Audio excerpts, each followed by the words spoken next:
what she must do to comfort you and calm you down and let you rest now. The woman in your life, she can rest so easily. Hello everybody and welcome to Women's Spaces. My name is Elaine Holtz and I am your host. And as always, I am so excited about today's show. Why? Because I have a special guest with me. By the way, I've had her on before. Very, very interesting woman by the name of Sharon Danaceau. I just love her, and what we're going to talk about is love of all things. And you know, what the world needs is love. Remember that song? All we need is love, love, love is all we need. Well, you know, I really believe that's true. I think the more love we have, the more compassion we have, the more love we have, the more empathy we have, and the more love we have for one another, the more understanding we have about each other. And we begin to understand how precious this beautiful gift of life is. Well, before we start the show, I want to let you know that I'm dedicating this show to my very dear, dear, dear friend, Indigo Crone. Indigo passed away yesterday. She had cancer, and for those of you who haven't heard about her, she was diagnosed with cancer about 2.5 years ago, and she chose very bravely to just try to do the best she could. And you know what's so interesting about this whole experience with Indigo is that she was communicating to us through a program called the Caring Bridge, and it was just amazing to go through this process with her.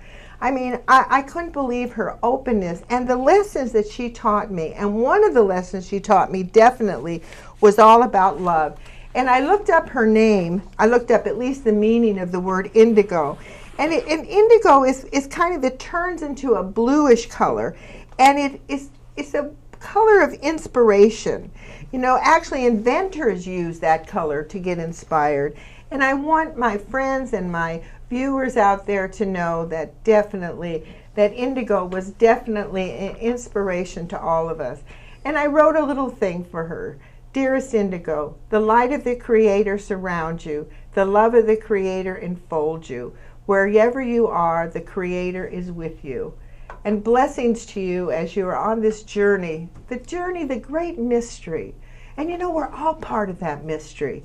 I remember a long time ago, I was really feeling bad about myself, and I know you're going to think this is really funny, but J. Paul Getty passed away, and I remember scratching my head and realizing, my God, he's the richest man in the world, and he still can't hold on to his life. And we all meet this place. That's why in between, if we could just learn to live in love and peace and light, just think what the world would be like. And I want to do a real special shout out to our Santa Rosa City Council. Thank you so much for allowing Occupy Santa Rosa to continue. I was just amazed at the democratic process that I saw. And also I saw minds change. I saw people in our council that were just hell-bent on just doing it one way, and then all of a sudden, full circle, they start listening to our young people, they start listening to the citizens, and they change their mind. And they voted to allow Santa Rosa, Occupy Santa Rosa, to maintain itself. And then one last thing. Now this is a little bit on the negative side, but I'll tell you something, I'm very, very, very angry. You know, today that I'm recording the show is 11/11. That's Veterans Day. We are honoring our veterans. And the horror of this day, actually it was yesterday that it happened, I saw in Berkeley our young people, our young students who are protesting because of the student loans, protesting because of the war, protesting because they want certain freedom, formed in a circle, totally nonviolent, no weapons, and were just bombarded and beaten by the Berkeley police. All I can say is shame on you. Not only shame on you for what you did, but shame on you because we were so close to Veterans Day. 6,492 young people died in Iraq and Afghanistan because they were bringing freedom and a better life to these people. What a disgrace that here in our own country that our police are beating our young people. Start thinking about what you're doing. And you know, it's interesting because I feel sometimes the police set themselves apart from us. Like there's a them and there's us. You know, we're just all human beings trying to live on this planet. And I think it's like the conversation we're going to have is about love. And I think love should be able to capture everybody. Police, soldiers, citizens, youth, older people, cats, dogs, everything. Everything survives and thrives when they have lots of love. So this is going to be a very, very interesting conversation. So without further ado, I would like to introduce my dear friend Sharon Danaceau. Welcome to Women's Spaces. Thank you. I'm happy to be here and thrilled to talk about this topic. Oh, I know. It's such a wonderful, wonderful topic. Love. I mean, what better topic as there is? But you know, before we get into the conversation, I just want to introduce and tell my viewers just a little bit about you, because you have quite a background here. You know, Sharon's been on a spiritual journey beginning with yoga, meditation, natural foods, and everything you can think of since 1971. You started around the same time that I did, actually.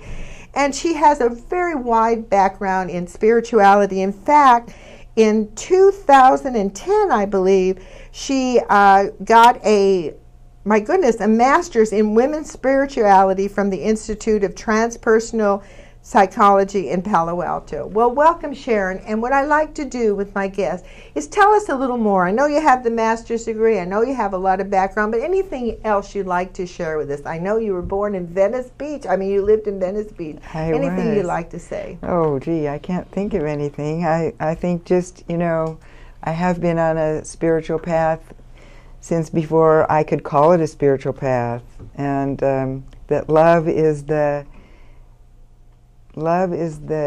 most essential quality of spirit. And so it's taken me since 1970 maybe till now to be able to understand that deeply in my own body because of my own healing experiences, the journey that I came through in this life, which many people have come through, and which entirely has to do with our culture and the way our culture is and what it appreciates and what it depreciates, and being a woman, and it's all ending up with love, and which I also associate with women a lot, and I see love as a very under acknowledged or under discussed topic, even in spirituality, although it's given lip service. And when I really decided to sit down and read about love, it was the psychologists that had more to say about it than the spiritual people. But spiritual people there are some comments in spirituality too, but it's surprisingly unaddressed. Surprisingly, for you would think that would be something they talk about nonstop. I would think they would talk about that nonstop, but they don't. Like in Christianity, they talk about Christ and being a martyr instead of how loving he was. So anyway. Well, you know, love is a word that's tossed around a lot. So why don't you give us your definition? I mean, what do you mean? What is love? How would you define it in your work and in your mind? Well, I would say two things. First of all, love is our natural state, all of us. All of us. Plants, animals, people, all people, and you see that in any baby. Every baby, all baby. There's no baby that comes in unloving. There's no animal that comes in unloving. Probably there's no plant that comes in unloving. It's being unloving is learned behavior.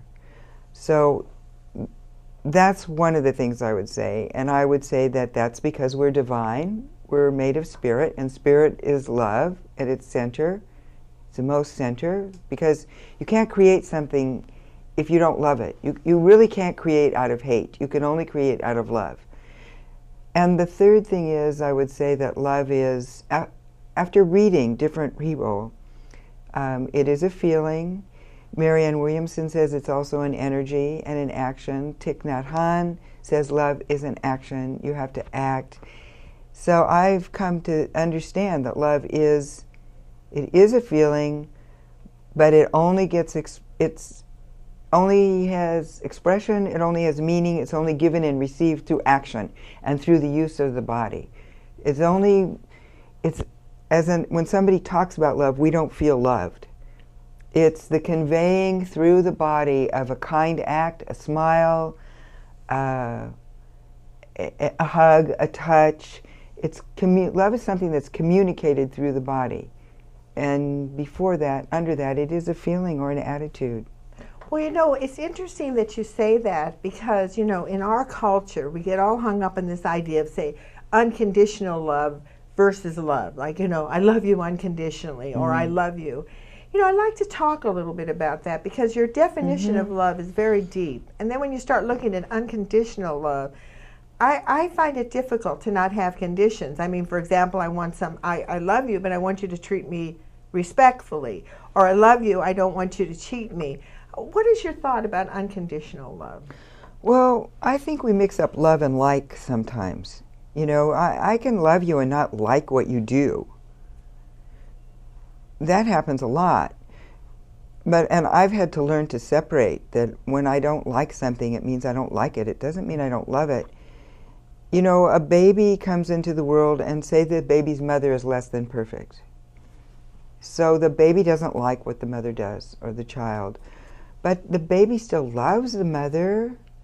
The baby loves the mother no matter what the mother does. And the mother loves the baby normally no matter what the baby does. If my baby spills something or runs off or, you know, has a tantrum, I don't stop loving the baby. That's unconditional love. I love you no matter what you do. And I may not like what you do. And I may have to set limits because I don't want to be hurt. But it doesn't really have anything to do with my love. And you know what's funny, Elaine? People say when you die, people say it's the imperfections that we remember about people, not the perfections. So in a way, it's our imperfections that we grow to love about people, to have compassion for and tolerance for. And the perfectness is like glass. We don't even see it. You know, that's interesting that you say that. I was just thinking, I was wondering what imperfection would I be, you know, remembered by. I mean, that is really, really interesting. But you know, along with the discussion of love and a lot of your research, you've done a lot of work around women and women's spirituality. I mean, just looking at your looking at the information on you, it's just amazing. But one of the statements you made and one of the questions you offered to me for this interview is that you believe that love is associated with women. Well, why do you say that? What is your idea behind that thought? Well, I hear all my women friends talking about their relationships, and they're talking about how they get along, and they talk about the levels of intimacy and how the intimacy goes, and the rejections and the obstacles, and all of that is an effort to understand and to get to loving one another. And I believe that being a mother, which changed my life. I became a mother when I was almost 34. So I had a lot of time being a non-mother. I had to make a lot of changes, and I had to bring out certain things of myself because I was a mother now. So I began to see over the years how important motherhood is. And okay, now I'm going on a lot of tangents. Go back to ask me again your question. No, I think no, Sharon, don't worry about that, because that's very important, because one of the things you're bringing out, you know, is the idea of motherhood and the idea of all of a sudden you have to make changes. One of the things that I think is really important that women need to recognize more and more and more is that they are really setting the future for that child. So the idea of changing something in yourself and the idea of working towards being a better person because you have this child, I think is very important. And also talking about, you know, children just drive us up a wall sometimes. And at the same time, we still have love. We still, you know, I can remember my daughter with my grandson. And it didn't matter all the things he put her through, there was still that love. So I think that's a very important point. And also the idea about women. where it seems to me women are just a little bit more social and they talk a little bit more about relationships and love, and I think all that is important to them because of the fact that we do raise families and we do need to have that kind of that intimacy for our children. What do you think about that aspect? I do, and safety. We know our children need security and safety. We know that they need, and the safety comes from our network, our relationships, our who we can trust, who will nurture us, who will nurture our children, who will take care of and treat our children well, so our children can be safe and healthy. So, and you know, when you look at like the women in Liberia, the woman who just won the Nobel Prize. That was amazing. Amazing, and I saw her the film about her, Pray the Devil Back to Hell. The women were motivated by their concern for their children. And the love of their children. And the love of their children. And the well-being they wanted to have for their children. That is what motivated them to take on a tyrant and a civil war and to bring about peace on a political level and a global level. So it's not just, we need safety in our nation and in the world, not just in our family. And I want to say that the love thing is, feelings are what we identify with each other. Empathy is the ability to understand each other's feelings. We all have the same feelings. There's only a limited number of feelings, you know, sadness, happiness. There's a few varieties of them, varieties of fear, anxiety, stress, tension. But we all know fear, we all know stress, we all know anxiety, we all know love, we all know joy, and that's the vehicle of relationship. Those are the feelings are the vehicle of relationship, not thoughts. Well, you know, it's interesting that you say that, because I know you're reading a very, very important book that I wanted you to talk about and give the title. What is the title of that book that you've been reading? It's a wonderful book. It's called The Biology of Love. The Biology of Love. And you know what I found so interesting in our conversation, and I'm going to flash this picture on the screen. And can you explain this picture just a little bit? Yes, this is a picture of brain cells. The part on the left that's more dark and more dense are normal brain cells that develop in a human being when a child is loved. The picture, the right side, those are the same brain cells when a child is not loved. So you can see that there are many, many less cells, many less nerves, many less dendrites, many less chemicals, many less receptors for the chemicals to be absorbed. This is the work of Dr. Arthur Janov, the primal therapist, who dealt with feelings. And I don't know if he discovered or this is research he's aligned with, but when a child is not loved, an infant, when they're in the fetus and when they're first 18 months, their cells grow very rapidly. You know that's a really rapid time of growth, right?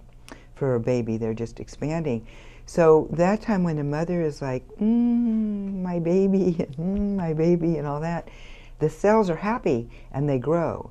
When there's no mother, or the mother is stressed or depressed or alcoholic, or for some reason doesn't bond with the baby, the cells just do not grow.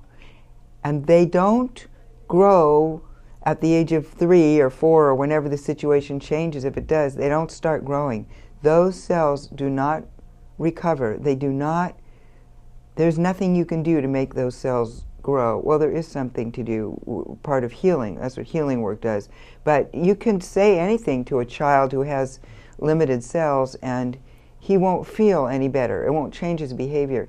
And these cells, can I tell you what the results are of these cells? Go ahead. There's 4 things that are really important. And I found them in myself. I realized, I've had some brain damage. Limited ability to have abstract thinking. I'm pretty good at that, but limited ability to plan ahead. I'm very poor at that, and it's had some devastating effects on my life, really. Limited ability to plan ahead, which is related to linear thinking. So limited ability to think linearly. That leaves you a handicap in our world. Limited self-control.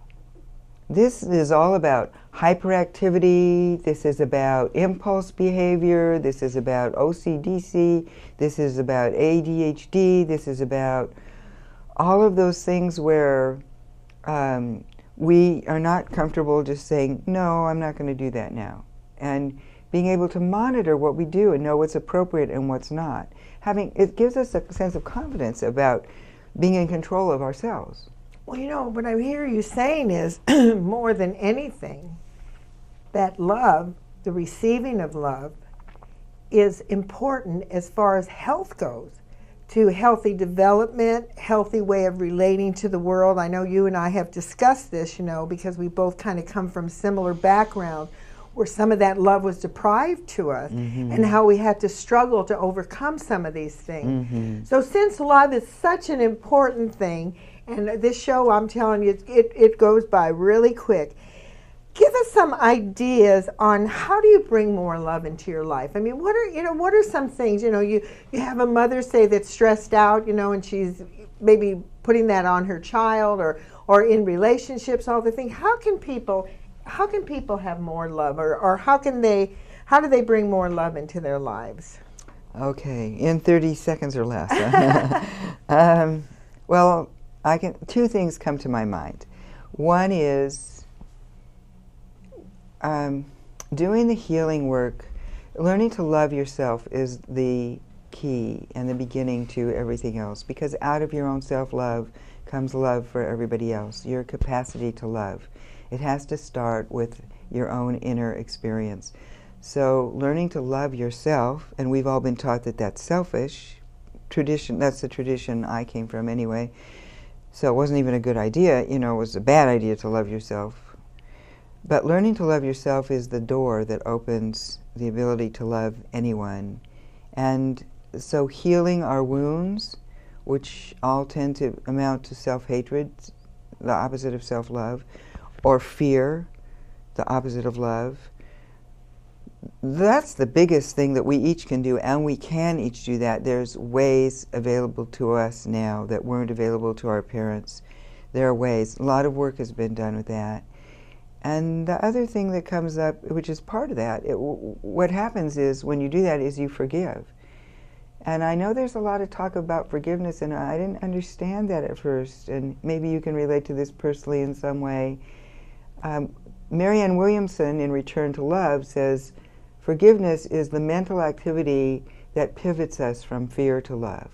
Forgiveness is like the revolving door that takes us away from hatred, anger, fear, to love. And so learning to forgive myself, mostly it comes down to forgiving myself, because if I'm angry at you for something, it's likely to be a projection of myself.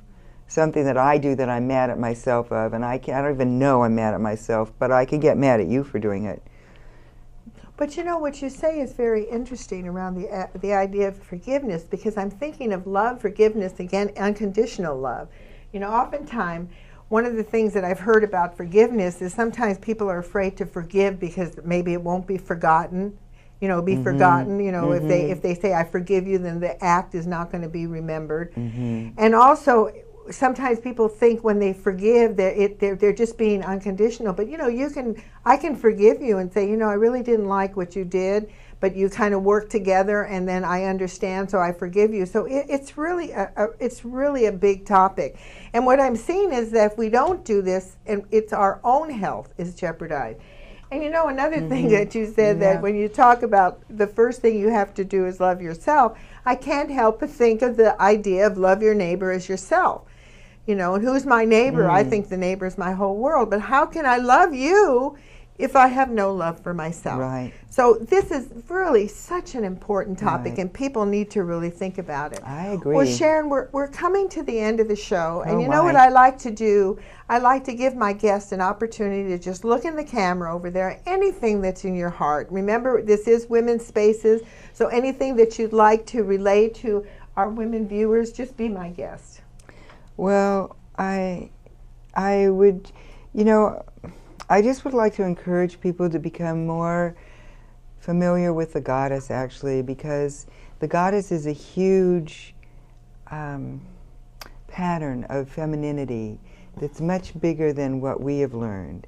And I know some people don't like it because it's religion and they don't consider themselves religion. You can look at it as a cultural experience, an anthropological experience, rather than a spiritual one if you want.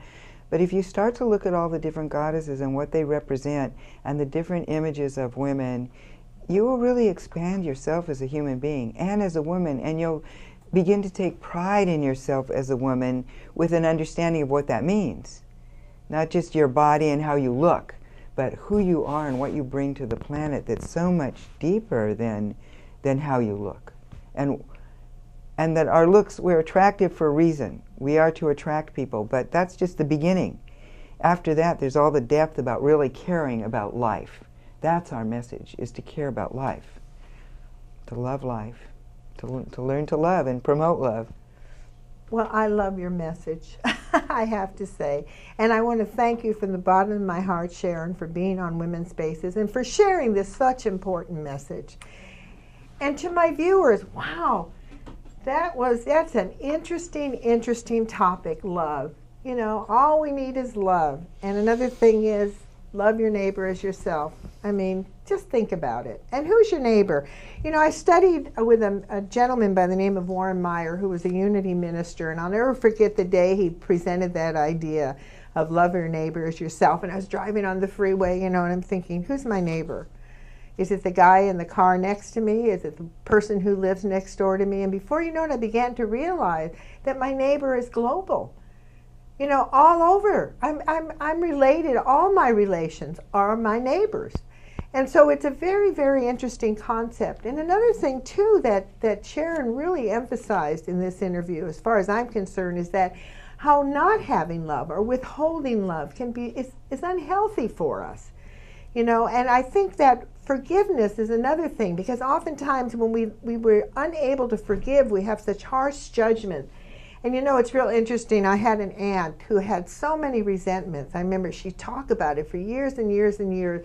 And one day I looked at her and I said, Auntie Dodo, I says, nobody's suffering. You're the one that's suffering for all this hatred and all this resentment. You know, you got to let it go. Well, unfortunately, my aunt couldn't, but it taught me a great lesson, and that was to just let go. You know, just let go. Let go and let love in. Let go and let yourself be more loving. Anyway, the way I do at the end of every show is, you know, so much going on in the world today, particularly with our youth and with wars that are happening, and just all these things. I mean, it's just so heartbreaking. And the best we can do, the very least we can do, is really recognize as women that we can do something. You know, stand up, do something. There's all kinds of places you can volunteer, you can participate, and for heaven's sake, support those young people that are trying to occupy and say, we want a fairer world. We want more for ourselves and we want more for future generations. And like I do at the end of the show is try to encourage my women viewers, get off your duff and do something for peace, do something for the children. You know, at the very least you can do, write your representatives, write the President of the United States, make one simple suggestion, and that is before they write that important bill, before they take that important vote, they do one loving thing, and that is ask the question, is it good for the children? If it's not good for the children, please, let's not do it. Because if it's not good for the children, it's not good for the future. Anyway, this is Elaine Holtz with Women's Spaces saying thank you so much for watching, and I will see you the next time. The woman in your life who will do what she must do to comfort you and calm you down and let you rest now. The woman in your life, she can rest so easily. She does everything you do because the woman in your life is you.